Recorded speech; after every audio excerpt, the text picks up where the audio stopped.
여러분, 우리가 지금 딱 그 7마디의 중간에 서 있어요. 네 번째 말씀이죠.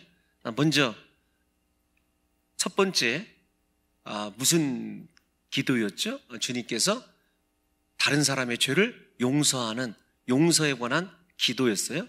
두 번째로는 그 한편 강도의 영혼을 네가 오늘 나와 함께 있으리라, 역시 타인을 위한 여러분 기도였습니다. 어제가 무슨 기도였죠? 아시는 분 손 한번 들어보세요. 어제는 사랑하는 어머니, 타인 어머니이지만 여자여라고 하는 의미가 어떤 의미인지를 여러분들에게 말씀을 드렸어요. 오늘은 하나님에 관한 기도예요. 정확히는 하나님과의 관계예요. 1, 2, 3이 타인을 위한 말씀이시고 기도라고 한다면 오늘은 하나님이에요. 그러면 당연히 5, 6, 7 다섯 번째에서 일곱 번째 말씀은 우리가 잘 아는 대로 예수님 스스로를 위한 기도예요. 그러니까 여러분, 그래서 오늘이 분기점이에요. 7마디의 중간이기도 하고, 앞에서 말씀드린 대로 예수님께서 그 7마디가 이 말씀을 기준으로 해서 첫 번째에서 세 번째 타인을 위해서, 그 다음에 마지막 다섯 번째 내가 목마르다 다 이루었다 나의 영혼을 아버지 손에 의탁하나이다, 다섯 번째에서 일곱 번째 기도까지는 자기 자신을 위한 기도입니다. 우리가 이걸 좀 적용해 보면 금방 이해가 가요.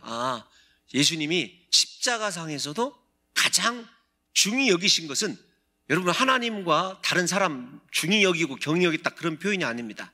타인을 향한 배려와 사랑이 그토록 이웃사랑이 강했다라고 하는 것을 여러분들이 분명하게 이해하시면, 오늘 우리가 가상칠언이 아니더라도 우리 삶의 목표가 예수 그리스도를 닮아간다고 한다면 타인을 향한 우리의 용서와 축복과 기도와 배려가 얼마나 중요한지를 알 수가 있습니다. 그 다음에 내가 있는 거예요. 물론 그 중심은 이웃사랑과 내 스스로의 사랑의 중심은 하나님이시라는 것을 아시게 될 것입니다. 여러분, 오늘 본문은 조금 어려워요. 왜 어렵냐면 7마디에 우리가 그 예수님께서 하신 모든 말씀들이 다 물론 아람어로 하셨을 거예요. 그런데 오늘 기도 제목만 엘리 엘리 라마 사박단이라고 하는 히브리어 더하기 아람어를 그대로 다 외쳐놨어요. 거기에다가 여러분, 마태복음이나 제가 마가복음이나 상관이 없다라고 말씀드린 이유가 어디에 있냐면, 마태복음이든 마가복음이든 우리가 이제 이거 신학적인 용어로 원복음이라고 그러는데, 7마디의 말씀 가운데 마태나 마가는 딱 이 한마디만 소개하고 있고, 나머지는 다 6마디는 누가복음과 요한복음에서 이야기를 하고 있어요. 누가복음, 우리가 잘 아는 대로 이방인 데오빌로에게 내주었던 말씀이거든요. 요한복음, 우리가 잘 아는 대로 헬라 철학적 입장에서 예수 그리스도가 하나님이신 것을 증명하는 책 아닙니까? 그러니까 여러분들이 생각할 때 이 마태, 마가복음에 지극히도 유대적이고 지극히도 히브리적인 사고의 왕으로 오신 예수 그리스도, 물론 종으로 오신 예수 그리스도는 마태복음이나 마가복음에 어떤 타이틀이 중요한 게 아니라 왜 이 부분에만 엘리 엘리 라마 사박단이라고 하는 히브리어와 아람어를 합성해서 이 말씀을 소개했겠느냐라고 하는 것이 중요해요. 또 하나, 여러분, 이 말씀에서 중요한 것은 어떤 거냐면, 이 두 가지를 다 이렇게 믹서를 해서 말씀을 드리면 결국은 유대인들에게 메시아가 누구냐라고 하는 것을 소개하시는 거예요. 오늘 본문의 출전은 어디에 있냐면 시편 22편 1절입니다. 제가 여러분들과 함께 읽고 싶어요. 시작. 내 하나님이여, 내 하나님이여, 어찌 나를 버리셨나이까. 다윗이 시편 22편 1절에서 한 말씀을 예수님이 그대로 십자가상에서 외치신 거예요. 여러분, 이 말씀을 우리가 미리 좀 어려운 이야기이지만 정리를 해보면 그래요.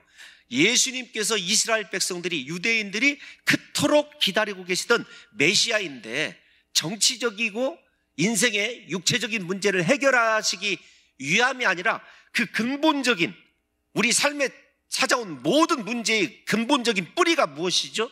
죄와 저주 아닙니까? 죄와 죽음이라고 하는 죄악의 문제이고 그 열매인 저주의 문제를 해결하시는 진정한 메시아임을 예수 그리스도께서 엘리 엘리 라마 사박다니 이 한마디를 통해서 보여주는 거예요. 왜 그러냐면 이 말의 출처가 시편인 걸 생각하고 시편 22편은 누가 썼습니까? 다윗이 썼어요. 그러니까 자기들이 생각하는 메시아의 조상 계보인 다윗이 미리 예수 그리스도께서 어떤 모습으로 오실지를 이렇게 소개해 놓았다라는 것을 십자가에서 외치심으로 말미암아 유대인들에게 얘들아 너희들에게 필요한 건 나라의 회복 물론 필요하지, 건강 물론 필요하지, 너희들이 자유를 얻는 것 물론 필요하지, 그러나 진정한 자유, 죄에서 벗어남과 죄에서 속량함이 없는 한 그것은 다 헛된 것이란다 라고 하는 것을 우리에게 주님께서 보여주시는 것입니다. 이제 거기에서 한 발 더 나가면 예수님이 왕으로 등극하시되 십자가에서 사탄이 결박해 놓은 죄의 권세를 완전히 깨뜨리시는 진정한 왕 중의 왕이심을 보여주는 말씀이 오늘 말씀이에요. 그래서 오늘 말씀은 여러분 제가 이렇게 서론에 벌써 말씀드린 대로 도대체 무슨 말이야 이렇게 생각할 정도로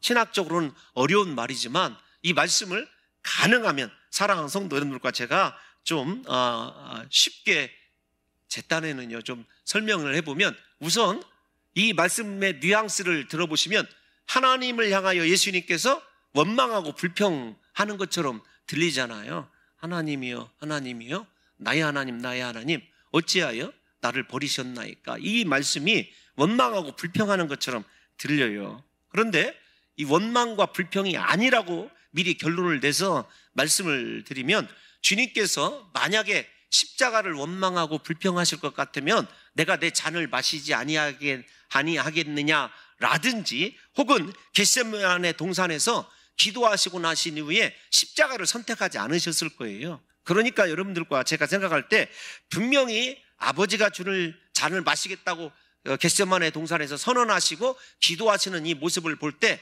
원망과 불평이 아니라는 거예요. 두 번째로는 관계적으로 생각하셔야 돼요. 하나님과 예수 그리스도는 십자가상에서도 하나예요. 그래서 십자가는 참 하나님이신 예수 그리스도, 참 인간이신 예수 그리스도의 신성과 인성이 충돌하는 곳이에요. 여러분 그곳에서 하나님과 한 분이신 예수 그리스도가 분리될 수 있을까요? 없어요. 요한복음에서도 예수님께서 나는 아버지와 하나이다, 나는 하나님과 하나이다 이렇게 말씀하셨거든요. 그러므로 아버지와 하나이신 예수님이 스스로 하나님이시기 때문에 그 하나님께서 또 스스로 십자가를 지시고 계시기 때문에 하나님에 대한 불만일 수가 없는 거죠. 이 고뇌는 앞에서 말씀드린 대로 인성에서 나오는 무엇에 관한 거냐면 존재적으로 분리돼서 존재적으로 원망하는 것이 아니라 관계적인 단절이에요. 지금은 아버지와 아들로서 관계의 단절이에요. 왜 예수님께서 그 관계의 단절이냐면 이렇게 생각해요. 지금까지 하나님의 본질, 존재론적으로는 한 분이신 그 하나님이 나뉘어질 수 없기 때문에 절대로 원망하거나 불평할 수 없다고 그랬어요. 다만 아들과 아버지로서의 교제가 끊어지는 거예요. 왜 끊어지냐면 하나님이 이게 조금 더 설명을 하다 보면 제가 쉽게 설명을 해드린다고 그랬는데 이 새벽에 더 어려워지는 것 같아서 스스로 땀이 납니다. 네, 여러분 곰곰이 생각하셔야 될 것이 무엇이냐면 아들이신 예수 그리스도를 버리지 않고는 인류를 구원할 수 없기 때문에, 정확히 얘기하면 아들이신 예수 그리스도를 십자가에 죽게 하지 않고는 나를 구원할 수 없기 때문에 그래요. 결국은 여러분 어찌하여 나를 버리셨나이까 이 말 속에는 무엇이 들어져 있냐면 하나님의 지극한 우리 사랑이 포함되어 있는 말씀이에요. 사랑하는 성도 여러분, 하나님은 아들이신, 관계적이라고 말씀드렸어요. 아버지와 아들, 이 아들이신 예수 그리스도를 철저히 버려야만이 십자가에서 구속을 이루실 수 있기 때문에 그래요. 나를 구원하실 수 있기 때문에 그래요. 또 하나, 이제 여러분들과 제가 하나만 더 살펴보면 조금 정리하고 마칠 거예요. 어떤 거냐면 하나님을 향하여 예수 그리스도께서 대부분의 복음서에 보면 다 아버지라고 부르셔요. 아버지와 나는 하나이다. 아버지라고 부르시는데 이곳에서 다 같이 엘리리 라마 사박다인 뜻이 뭐라고요? 시작. 나의 하나님으로 부르셔요. 나의 하나님.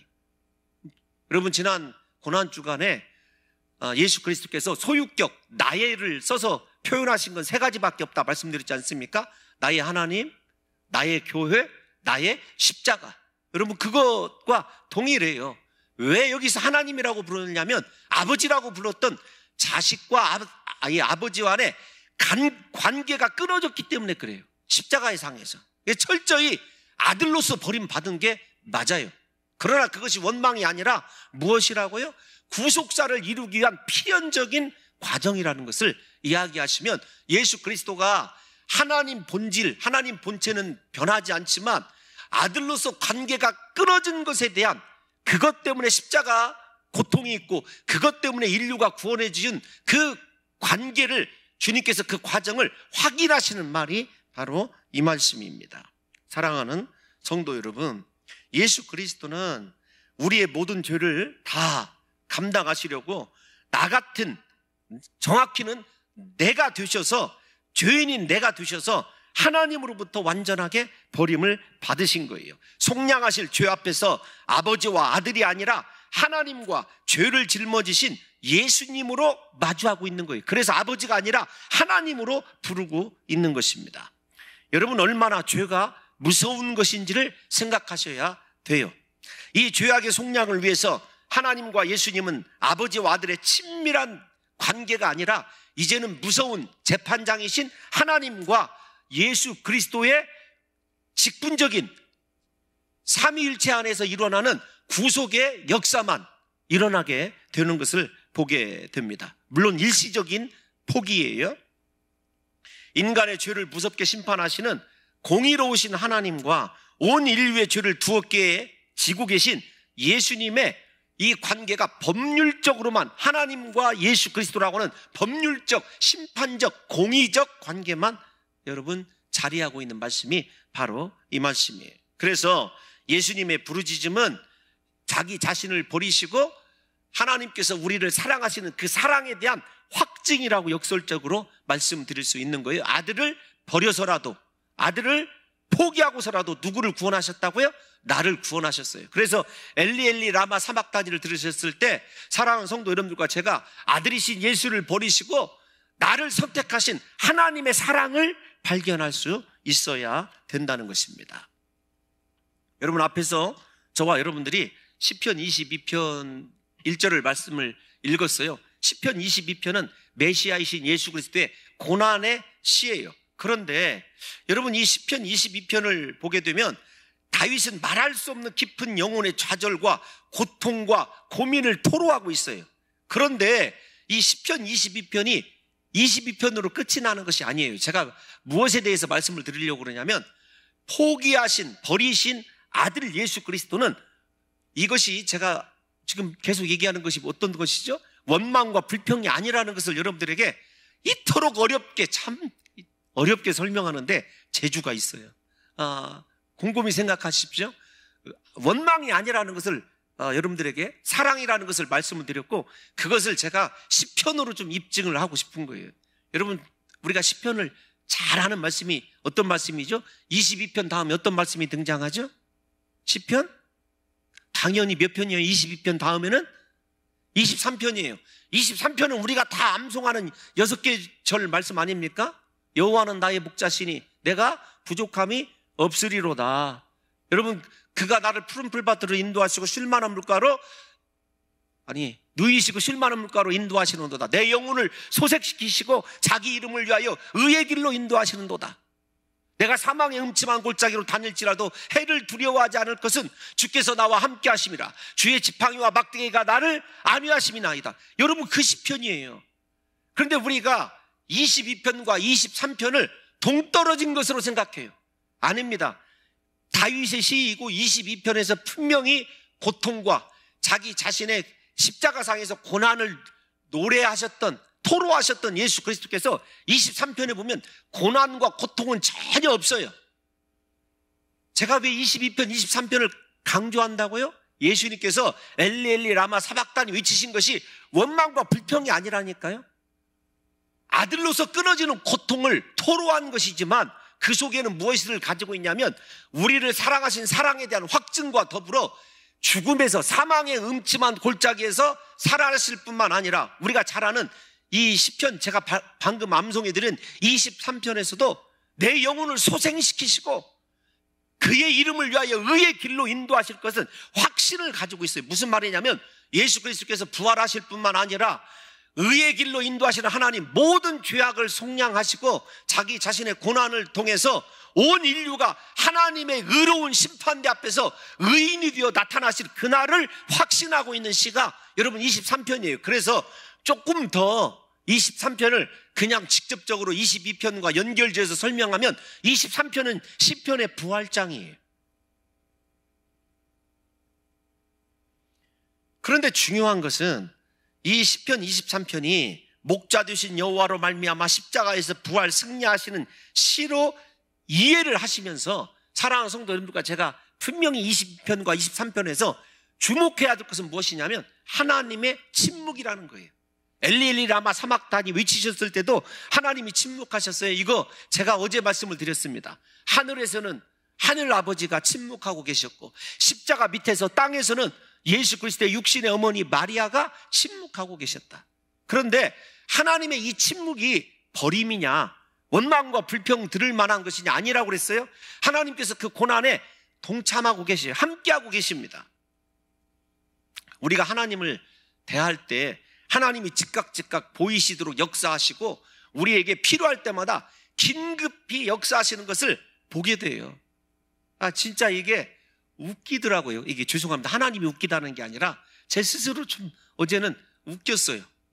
제가 곰곰이 생각한 게 어떤 거냐면 하나님은 미리 다 해결해 놓으셨는데 제가 그 나름대로 기도한 게 있어요. 그래서 혼자 참 하나님이 오래전에 미리 해결해 놓으셨는데 네가 그것 가지고 고민을 하고 있는 걸 생각해 보면 이게 참 제 스스로가 웃긴 거예요. 하나님이 이렇게 우리에게 두 눈에 보이도록 바로 역사하시고 급할 때 하나님께서요 그분의 살아계심을 우리가 목도하도록 역사도 하셔요. 그런데 대부분의 우리의 기도에 우리가 고난당할 때 하나님은 침묵하고 계시는 것처럼 보이거든요. 숨어 계시는 것처럼 보여요. 시편 22편이 그거예요. 23편에서도 마찬가지예요.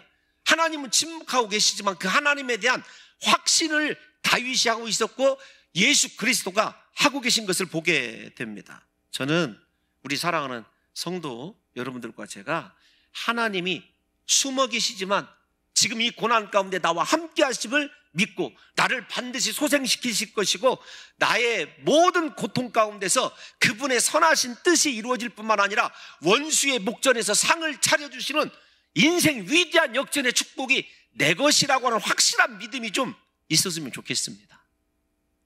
사랑하는 성도 여러분, 죽음 가운데서도 부활을 확신하시고 아들로서 관계가 끊어지셨어도 원망과 불평이 아니라 우리를 향한 구속이 이루어짐을 그토록 확신하셨던 예수 그리스도의 그 믿음이 우리의 믿음이 되셔서 사랑하는 성도 여러분들도 내가 지금 당하고 있는 고난 가운데서 하나님이 침묵하고 계셔도 하나님을 향하여 원망과 불평이 아니라 나를 푸른 풀밭에 누이실 하나님, 쉴만한 물가로 인도하시는 하나님, 내 영혼을 소생시키실 하나님, 내 모든 죄악을 속량하시고 의의 길로 인도하실 하나님, 사망의 음침한 골짜기 있어도 죽음의 골짜기 있어도 절대로 내가 해를 당하지 아니할 뿐만 아니라 원수의 목전에서 결국은 사탄의 목전에서 죽음의 결박을 깨뜨리시고 승리케 하신 그 하나님의 인생 역전의 축복이 내 것임을 잠잠히 예수 그리스도처럼 믿으시고 침묵하시는 하나님을 향하여 오히려 감사하시고 감격하시는 귀한 성도들이 되시기를 예수님의 이름으로 축원합니다. 제가 여러분들에게 욥기를 강의할 때 욥이 당한 가장 큰 고통은요 한꺼번에 자식 열을 잃는 것이 아니었어요. 모든 재산을 하루아침에 잃는 것이 아니었습니다. 자기 몸에 이름 모를 질병이 생겨서 기와 조각으로, 죄송한 표현 한번 쓰겠습니다, 의성어 득득 긁어가면서 고통당하는 것이 아니었어요. 그토록 신뢰했던 하나님이 자기가 고난 가운데 침묵하고 계시는 거예요. 무려 2장에서부터 40장까지 침묵하시는 그 하나님 때문에 욥이 피가 마르거든요. 나중에서 알아요. 아, 내가 주의 말씀을 듣기를 귀로 들었사오나 이제는 눈으로 본다. 침묵하신 하나님이 자기 자신의 그 고통 가운데 함께하고 계셨다는 것을 나중에 욥이 깨닫고 부끄러워 회개하는 장면이거든요. 본문으로 좀 돌아오면 그런 거예요. 사랑하는 성도 여러분, 왔다 갔다 해서 죄송하지만 예수 그리스도가 형벌을 받지 아니하고는, 십자가에 죽지 아니하고는 우리의 죄를 속량할 수 없으셔서 버림받으셨다. 앞에서 말씀드렸습니다. 하나님이 우리가 원하는 건 어떤 것이냐면 고난 없이 구원해 주시는 거예요. 무슨 말이냐면 하나님이 전능하신 하나님이라고 한다면 예수님이 십자가에서 고난받지 않고 구원받도록 하시는 것이 하나님의 살아계신 능력이라고 생각하고 있고, 우리는 그 하나님만 바라요. 그런데 그렇지 않아요. 우리의 근본적인 영적인 문제를 해결하시기 위해서 우리에게 하나님은 침묵하시기도 하시고 우리가 고난당할 때 숨어 계시는 것처럼 보일 뿐입니다. 그러나 그 하나님이 내 고난 가운데 함께 하시고 반드시 우리를 그 고난 가운데서 구원하실 하나님이시기 때문에, 사랑하는 성도 여러분들과 제가 하나님이 나를 버리시는 것이 아니라 관계적으로는 잠시, 여러분 우리도 사랑하는 자녀들 분명히 잘못하면 징계하기도 하잖아요. 마찬가지로 지금 이 순간에 하나님이 버리셨다고 원망하시는 것이 아니라 오히려 나를 사랑하시고 나를 인도하실 하나님 때문에 여러분들과 제가 그렇게 예수 그리스도를 찬양하며 확신하면서 남은 생애에 나 같은 죄인을 위하여 아들을, 예수를 버리신 하나님의 사랑이 훨씬 더 커졌으면 좋겠어요. 내가 그런 존재예요.